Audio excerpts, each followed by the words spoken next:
Hello everybody, welcome to another Rick's Picks. Today I'm going to be doing my review of the Elvira Commando figure from the movie Elvira Princess of Darkness by NECA. Now, I thought it was a fun movie. I really do like that movie. It definitely has that 80s quirky type of sense of humor to it. I'd highly recommend people to see that. But this figure is from that movie specific. I do have the original style Elvira figure as well. I did review that if you want to check that out. So I'm kind of curious to see what they do with this particular figure. So first off, I want to thank everybody who has subscribed.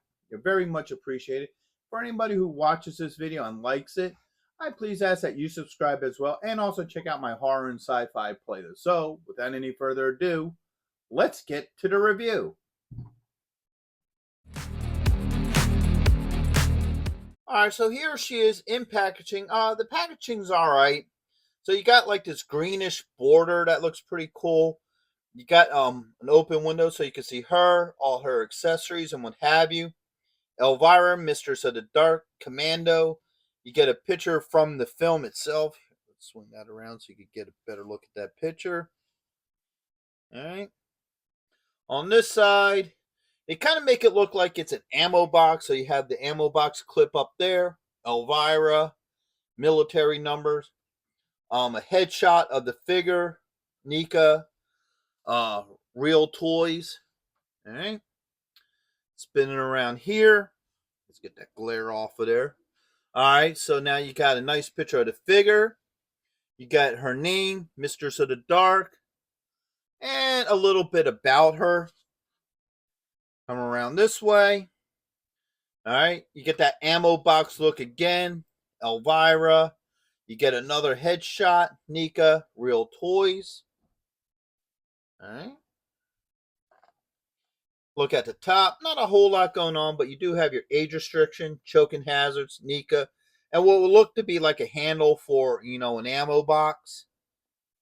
And then underneath you have your legal and SKU. So, all that being said, let's open her up and see what she's about. So here she is out of packaging. The first thing we're going to do with her is we're going to look at her points of articulation. So for starters, her head does move. All right. You do have the shoulder joint with a swivel, an elbow joint, and you do have a wrist joint. Bring the other arm up.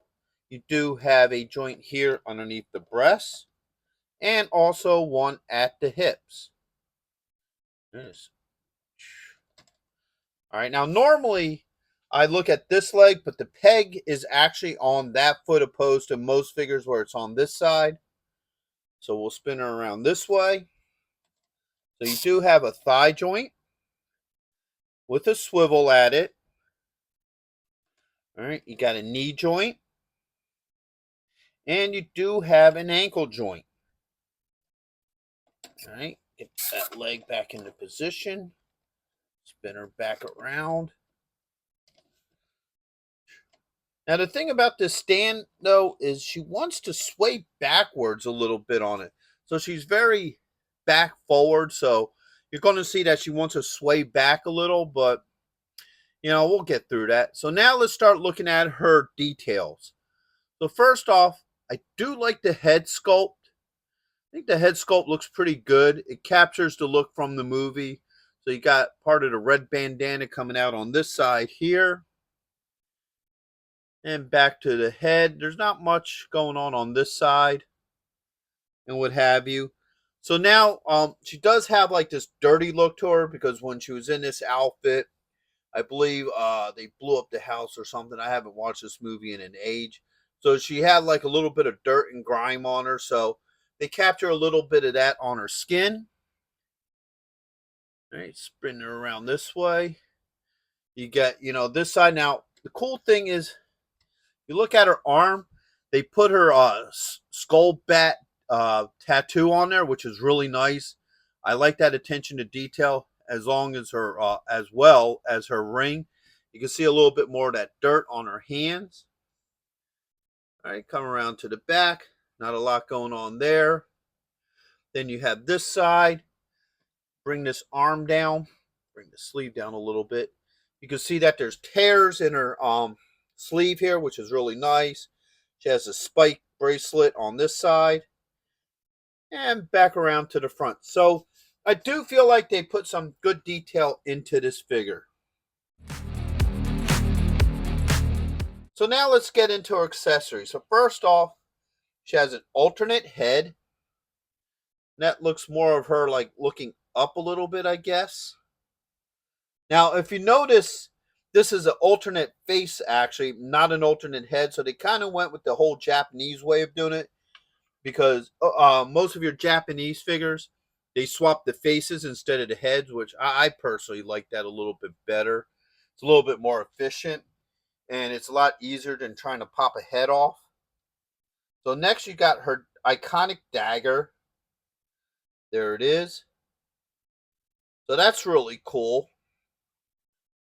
All right, she has the spell book. All right, there it is.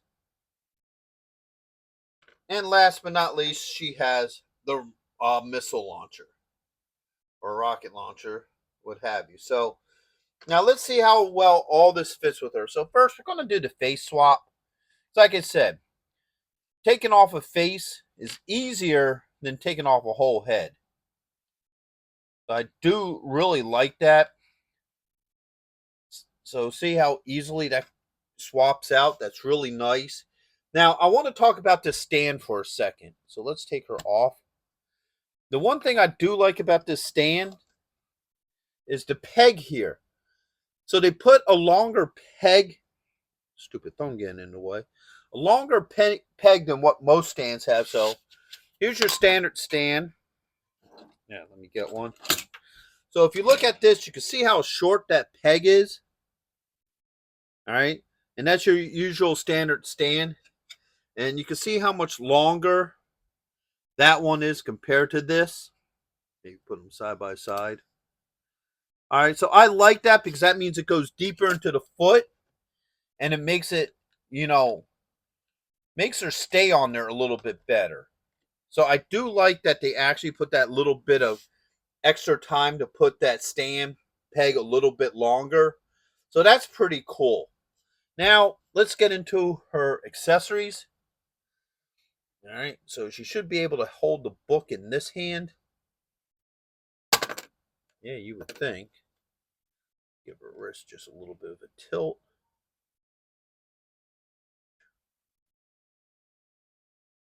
All right, so there's the book. You can't get it into that hand.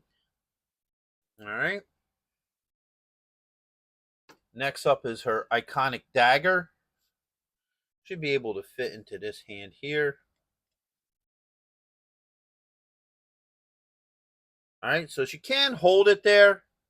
It's a little bit tight, but be honest with you, for the most part, this dagger is not really meant to be held. It's meant to sit in the front of her belt here. That's where it iconically always sits, right up front. Just like that.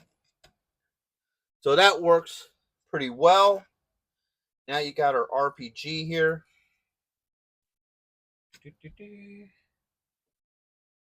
All right. How am I going to work this strap on her? Obviously, it goes into this hand here.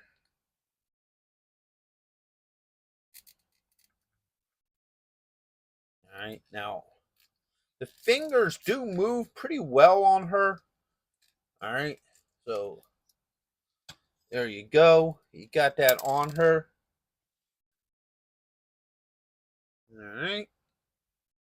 Without any problems. And now let's strap it over her back like she was carrying it. It might be a bit of a problem trying to get it over the bouffant here. There we go. And her dagger fell off.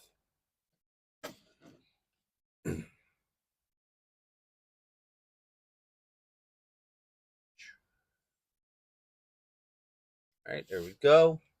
So as you see, fits very well over her shoulder. Not an issue with that. So everything seems to work pretty well with this figure.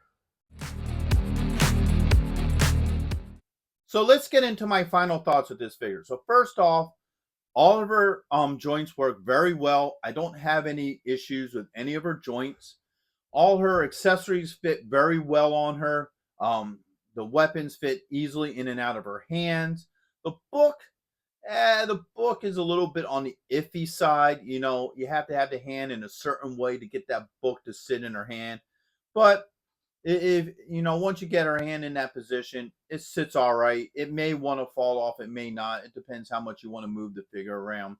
I do like the stand for her. I think that was really cool that they use a longer peg for her foot, so it makes it harder for her to fall off. So I do like that. Even though sometimes she does want to tilt back, but once you position her in the proper position, she should be fine. I definitely really like the factor that the faces swap and not the whole head. I always like that about the Japanese action figures, that they do the face swap instead of head. It's a lot easier to do, and you don't have to mess around with hot water or heaters or anything. Just in case the head doesn't want to come on or go off or whatever. So I do like the face swap feature with this figure, and overall detail to her is really good. I really do feel like she captures the whole Elvira look and what have you, and I feel like they put some really good details not only onto the figure but even her accessories as well. So would I recommend this figure? Absolutely. I think she's a good looking figure. She would go well with all your other horror icon figures and accessories and what have you. So with that being said, I'd like to thank everybody for watching this video. You're very much appreciated. And also check out my sci-fi and horror playlists and hit that like, share, and subscribe. And also comment because I really want to hear from you guys. So until the next one, late.